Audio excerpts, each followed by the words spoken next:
Mwenyezi Mungu anasema katika Qur'an, man amila saliha fali nafsihi wa man asaa fa alaiha.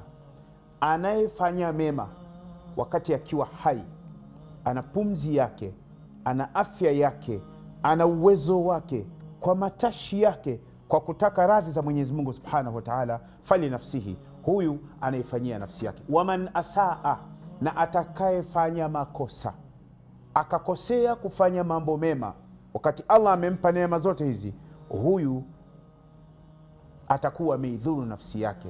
Allah akaeleza mapema, wama rabbuka bidhallamin lilabid, na Mola wako hana sifa ya kudhulumu waja wake. Chochote kidogo ulichokifanya kwa Mwenyezi Mungu, Allah atakulipa kama kilivyo.